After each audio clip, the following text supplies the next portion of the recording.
two, 1, 2. She sat upon the balcony, inexplicably mimicking him, hiccuping and welcoming him in. Are you recording this? Let's start that again. Yeah. Okay, All game right. face. The Dramaturgy Internship program is a 6-month scheme where we work with 12 emerging dramaturgs, providing training in the various styles and tenets of dramaturgy, and then applying that pretty rigorously as we work through the scripts that are submitted to Playwriting Australia for our various programs. So they work as sort of students or interns on those scripts, or are they actually in working with the writers and? Unlikely that in the early stages, or certainly not in the early stages, working with playwrights, recognising that there's a language and a vocabulary and a style and an appreciation that you need to have honed before it's fair to a playwright who spent 2 years crafting their play.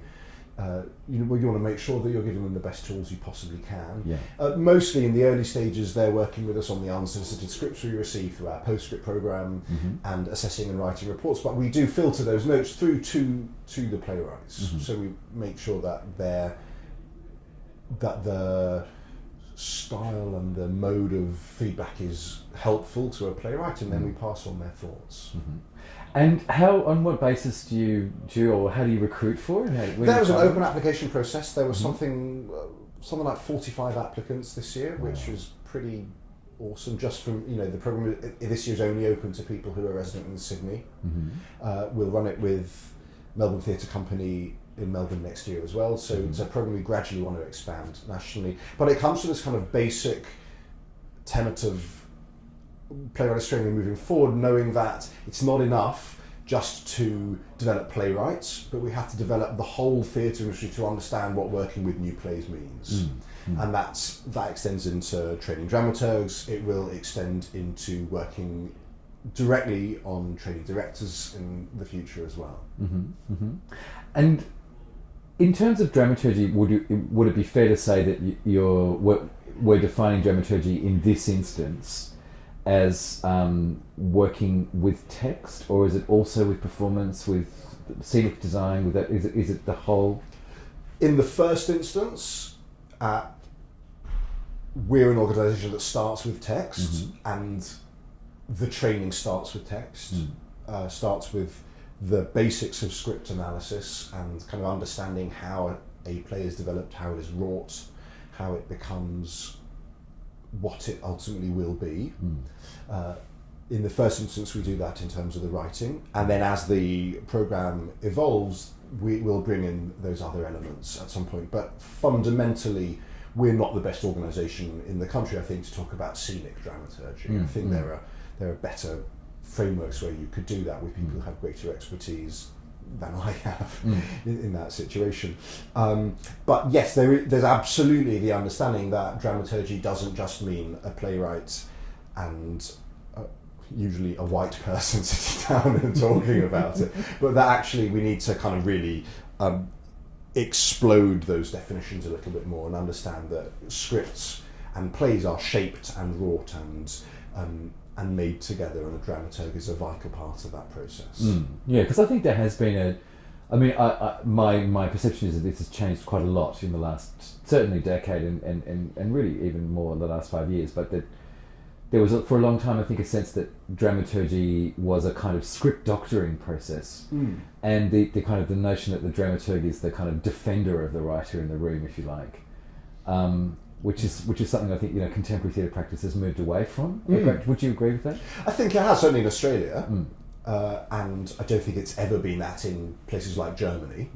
I think in the rest of the English-speaking world, particularly the States and the UK, there's still a hierarchy that has a playwright at the top of it. Personally, I love that. But that's what I get excited about. I get excited about the fact that a writer has something to say about the world, and I think that playwrights imagine the world, and I think that directors interpret the world, and I think something really thrilling happens when there's a synthesis of those two things. There is certainly an element of script doctoring, but that starts from the place of you don't go see a doctor unless there's something wrong. And I think that's not a healthy way to think about Unless it. you're neurotic. Unless you're neurotic, in which case there's something wrong. Yeah. I think the wrong is your neurosis, which is certainly applicable to most artists, Yes. I think. From a script development perspective, I think it's about kind of indicating possibilities.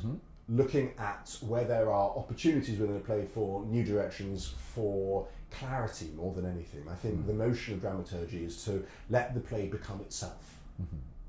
That your tool as a dramaturg is really nothing more than how can I help the key artists involved with this communicate it most clearly to an audience. And often that's just that outside eye. And often it's just having a really clear toolbox, and often it's not being afraid to be explosive. But remembering it's generally not your piece of work, it's a piece of work that you're supporting. And that's really interesting when you have a room full, as we do, of some playwrights, some directors, some people who call themselves theatre makers, there's a producer, there's an opera librettist in there. So there's a really exciting mix of people who all approach theatre from a different angle, and together I think we're going to find some really inspiring ways of looking at how dramaturgy evolves. And is that something when you were selecting the participants, were you looking for particularly for that sort of diversity in the group, or would they just happened to be a byproduct of? I think it wasn't the prime factor, but I'm aware there is a kind of model of dramaturg, and people who call themselves dramaturgs. It's often quite a small it's often quite a small self-defined pool. Yeah. And I was conscious that I wanted to slightly challenge that. But ultimately they were the people who had the most exciting things to say about how they think about new plays. And that's got to be where you start from. And how do you position, or what I suppose what I'm trying to say, what is your position in that I guess more academic or intellectual edge of dramaturgy? Do you find that that's a good thing, bad thing? Is it something that can be in the mix, not in the mix? That dramaturgy is what's useful to that process at that time. Sure. And if what you need to do is to open a big, heavy, impenetrable German textbook to make the work better, then you should do that. It's not my personal practice. I'm much more. I come to it from an artist background rather than academic background, and having worked on 60-something new plays in the last 15 years, just to be thinking much more about an audience than about a theory is for me the crucial thing. And I think our organisation, which is not a research institute, is not an academic school of theory at all, is about what's going to get that story told in the most thrilling way to an audience, because they're the constituency. We're doing it so that when they leave, they've got something to chew over. And if what they're chewing over is what the hell was that about, then we probably haven't done the job the right way.